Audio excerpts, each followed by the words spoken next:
সুপ্রিয় দর্শক, আসসালামু আলাইকুম। নিউজ 24 এর আজকের সর্বশেষ সংবাদে আপনাদেরকে স্বাগতম। প্রথমেই জানিয়ে দিচ্ছি সংবাদ শিরোনাম। চুক্তি বাতিলের দাবিতে শুক্রবার ইসলামী আন্দোলনের বিক্ষোভ। আওয়ামী লীগের দুর্নীতি আলিবাবা ৪০ চোরের গল্পকেও হার মানিয়েছে মন্তব্য গয়েশ্বর চন্দ্র রায়ের। নাটোরে বিএনপি নেতাকে কুপিয়ে জখম, অবস্থা আশঙ্কাজনক। পটুয়াখালীতে সমাবেশে যাওয়ার পথে জেলা বিএনপির মিছিলে হামলা, আহত ৫। দুর্নীতির মহানায়কেরা সরকারের ঘনিষ্ঠজন হিসাবে বড় বড় পদে থাকলেন কিভাবে, প্রশ্ন রিজভির। এতক্ষণ শুনছিলেন সংবাদ শিরোনাম। পুরো খবর পেতে ভিডিওটি শেষ পর্যন্ত দেখুন। সর্বশেষ সংবাদ পেতে চ্যানেলটি সাবস্ক্রাইব করুন। এবার বিস্তারিত। চুক্তি বাতিলের দাবিতে শুক্রবার ইসলামী আন্দোলনের বিক্ষোভ। ভারতের সঙ্গে সকল চুক্তি বাতিল এবং চিহ্নিত দুর্নীতিবাজদের গ্রেপ্তার ও বিচারের দাবিতে আগামী শুক্রবার সারা দেশে জেলা ও মহানগরে বিক্ষোভ কর্মসূচি ঘোষণা করেছে ইসলামী আন্দোলন বাংলাদেশ। এদিন ঢাকার বায়তুল মোকাররম মসজিদের উত্তর গেটে সংগঠনের ঢাকা জেলা দক্ষিণের বিক্ষোভ কর্মসূচি অনুষ্ঠিত হবে। বুধবার জাতীয় প্রেস ক্লাবের ইসলামী আন্দোলন বাংলাদেশের উদ্যোগে জাতীয় সংকট নিরসনে জাতীয় সংলাপে রাজনৈতিক দল, শিক্ষাবিদ, সাংবাদিক ও বিভিন্ন পেশাজীবী প্রতিনিধিদের সঙ্গে জাতীয় সংলাপে দলটির আমির চরমোনাই পীর মুফতি সৈয়দ মোহাম্মদ রেজাউল করিম এই কর্মসূচি ঘোষণা করেন। লিখিত বক্তব্যে তিনি বলেন, বর্তমান সরকারের সৃষ্ট নানাবিধ সংকটের মধ্যে প্রধানমন্ত্রীর সর্বশেষ ভারত সফর সংকটকে আরো ঘনীভূত করেছে। যে চুক্তিগুলো করা হয়েছে তাতে কোনো আওয়ামী লীগারও বাংলাদেশের স্বার্থ দেখাতে পারছে না। সংকটের মূলে ডামি নির্বাচনের মাধ্যমে নির্বাচিত ডামি সরকার এবং সরকারকে সহযোগিতাকারী ভারত। সকল দেশপ্রেমিক ইমানদার জনতা ঐক্যবদ্ধভাবে আন্দোলন গড়ে তুললে সরকার টিকে থাকতে পারবে না। তিনি বলেন, এত দল এত জনগণ থাকা সত্ত্বেও আন্দোলন সফল হচ্ছে না। দেশবিরোধী সমঝোতা স্মারক চুক্তি বাংলাদেশের জনগণের কোনো কল্যাণ নেই। স্বঘোষিত প্রধানমন্ত্রী নিজেদের কল্যাণের জন্য সব করছে। নিজেদের ব্যক্তি স্বার্থ ভুলে দেশ, ইসলাম ও মানবতার কল্যাণে ঐক্যবদ্ধ হলে এ আন্দোলনকে রুখে দেওয়ার সাধ্য কারো নেই। চরমোনাই পীর বলেন, ভারতের সঙ্গে কানেক্টিভিটির নামে যা করা হয়েছে তার উদ্দেশ্য ও লক্ষ্য সাবেক পররাষ্ট্রমন্ত্রীর ভাষায় পরিষ্কার হয়েছে। বাজার টাজার করতে যাওয়া ও ভারতের চিকিৎসা নিতে যাওয়া এর মূল লক্ষ্য। আওয়ামী লীগের দুর্নীতি আলিবাবা ৪০ চোরের গল্পকেও হার মানিয়েছে মন্তব্য গয়েশ্বর চন্দ্র রায়ের। আওয়ামী লীগের দুর্নীতি আলিবাবার ৪০ চোরের গল্প হার মানিয়েছে বলে মন্তব্য করেছেন জাতীয়তাবাদী দল বিএনপির স্থায়ী কমিটির সদস্য গয়েশ্বর চন্দ্র রায়।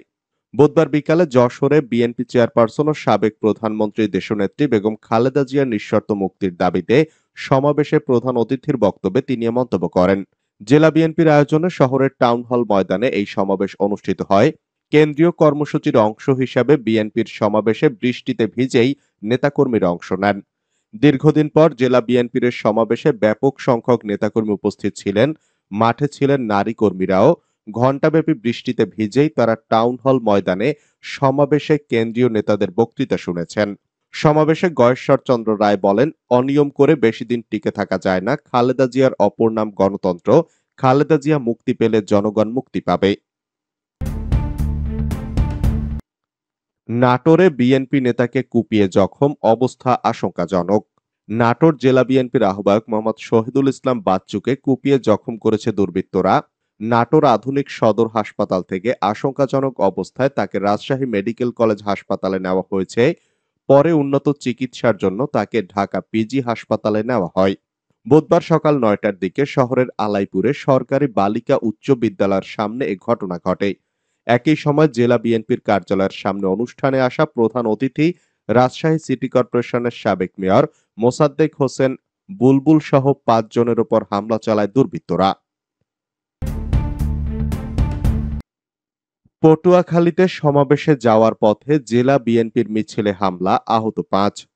পটুয়াখালী জেলা বিএনপি আয়োজিত বিক্ষোভ সমাবেশে যোগ দিতে মিছিল নিয়ে আসার পথে বিএনপি নেতাকর্মীদের উপর হামলা চালিয়েছে দুর্বৃত্তরা।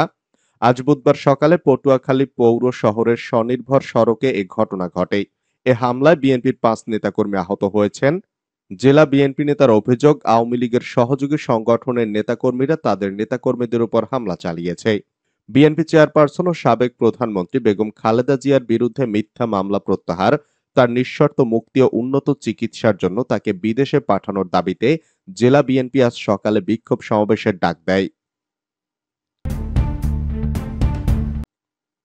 দুর্নীতির মহানায়কেরা সরকারের ঘনিষ্ঠজন হিসাবে বড় বড় পদে থাকলেন কিভাবে, প্রশ্ন রিজভির। দুর্নীতির মহানায়কেরা সরকারের ঘনিষ্ঠজন হিসাবে বড় বড় সরকারি পদে অধিষ্ঠিত থাকলেন কিভাবে, এ প্রশ্ন রেখেছেন বিএনপির জ্যেষ্ঠ যুগ্ম মহাসচিব রুহুল কবির রিজভী। তিনি অভিযোগ করেছেন, তথাকথিত স্বাধীন দুর্নীতি দমন কমিশন সব সময় সরকারের মুখাপেক্ষী হয়ে থাকে, সংস্থাটির শক্ত মেরুদণ্ড নেই। ঢাকার নয়াপল্টনে বিএনপির কেন্দ্রীয় কার্যালয়ে আজ বুধবার দুপুরে এক প্রেস ব্রিফিংয়ে তিনি অভিযোগ করেন। সম্প্রতি আলোচিত দুর্নীতির ঘটনাগুলো সম্পর্কে রুহুল কবির রিজভী বলেন, বর্তমান ডামি সরকার বলছে দুদক স্বাধীন সংস্থা, কিন্তু আজকাল সংবাদপত্রের পাতায় দৃষ্টি দিলেই বেনজির, মতিউর, আসাদুজ্জামান আরো কত নাম দেখা যাচ্ছে। দুর্নীতি দমন কমিশন সত্যিকারের স্বাধীন হলে এসব দুর্নীতির মহানায়কেরা সরকারের ঘনিষ্ঠজন হিসাবে বড় বড় সরকারি পদে অধিষ্ঠিত থাকলেন কিভাবে? এসব ঘটনায় প্রমাণিত হয়েছে, তথাকথিত স্বাধীন দুর্নীতি দমন কমিশন সরকারের মুখাপেক্ষী হয়ে থাকে, কমিশনের শক্ত মেরুদণ্ড নেই। বাম জোটের স্বরাষ্ট্র মন্ত্রণালয় ঘেরাও কর্মসূচিতে পুলিশের বাধা। দুর্নীতি, লুটপাট, অর্থ পাচার, খেলাপি ঋণ, ব্যাংক ডাকাতি রোধ, দুর্নীতিবাজদের আয়ের সঙ্গে সঙ্গতিহীন সম্পদ বাজেয়াপ্ত এবং দুর্নীতিবাজ, ঋণ খেলাপি ও অর্থ পাচারকারীদের গ্রেপ্তারের দাবিতে স্বরাষ্ট্র মন্ত্রণালয় ঘেরাও কর্মসূচি পালনে পুলিশের বাধার সম্মুখীন হয়েছে বাম গণতান্ত্রিক জোট। মঙ্গলবার দুপুরে রাজধানীর পল্টন মোড়ে এ ঘটনা ঘটে। এর আগে এদিন দুপুরে জাতীয় প্রেস ক্লাবের সামনে বিক্ষোভ মিছিল ও সমাবেশের আয়োজন করে বাম গণতান্ত্রিক জোট। সমাবেশ শেষে জোটের নেতারা মিছিল নিয়ে স্বরাষ্ট্র মন্ত্রণালয় অভিমুখে যেতে চাইলে পল্টন মোড়ে পুলিশের বাধার সম্মুখীন হন। এ সময় সড়ক ব্যারিকেড ধরে ধাক্কাধাক্কি করেন বিক্ষোভকারীরা। পরে পুলিশের অনুরোধে পল্টন মোড়েই অবস্থান নেন জোটের নেতারা। শারীরিকভাবে অসুস্থ, মানসিকভাবে অত্যন্ত সবল ও সুস্থ খালেদা জিয়া। বিএনপির চেয়ারপারসন বেগম খালেদা জিয়া মানসিকভাবে অত্যন্ত সবল ও সুস্থ আছেন, তবে শারীরিকভাবে তিনি অসুস্থ বলে জানিয়েছেন দলটির ভাইস চেয়ারম্যান ও তার ব্যক্তিগত চিকিৎসক ডাক্তার এজেডএম জাহিদ হোসেন। মঙ্গলবার সন্ধ্যায় বিএনপি চেয়ারপারসনের গুলশানের বাসা ফিরোজায় সাংবাদিকদের এ তথ্য জানান তিনি। এর আগে বিকেল 5:30টায় এভারকেয়ার হাসপাতাল থেকে বাসার উদ্দেশ্যে রওনা দিয়ে সন্ধ্যা 6টা 40 মিনিটে বাসায় পৌঁছান বেগম খালেদা জিয়া। ডাক্তার জাহিদ হোসেন বলেন, 10 দিন হাসপাতালে চিকিৎসাধীন থাকার পর আজ বাসায় ফিরেছেন দেশনেত্রী বেগম খালেদা জিয়া। বাসায় মেডিকেল বোর্ডের সদস্যদের তত্ত্বাবধানে থাকবেন। মেডিকেল বোর্ডের সদস্যরা প্রতিদিন পর্যায়ক্রমে তার স্বাস্থ্য পরীক্ষা করবেন। আশা করি নিশ্চয়ই উনি সুস্থ হয়ে উঠবেন। তিনি বলেন, শারীরিকভাবে খালেদা জিয়া অসুস্থ, যত দ্রুত সম্ভব মাল্টিডিসিপ্লিনারি হসপিটালে ট্রান্সফার করা, জটিল রোগ যত সুযোগ সুবিধা আছে এরকম সেন্টারে তাকে নিয়ে যাওয়া। মেডিকেল বোর্ডের চিকিৎসকরা এ ধরনের সুপারিশ করেছেন। সুস্থতার জন্য দেশবাসীর কাছে দোয়া চেয়েছেন বিএনপি চেয়ারপারসন বেগম খালেদা জিয়া, এমনটা জানিয়েছে তার ব্যক্তিগত চিকিৎসক ডাক্তার এজেডএম জাহিদ হোসেন।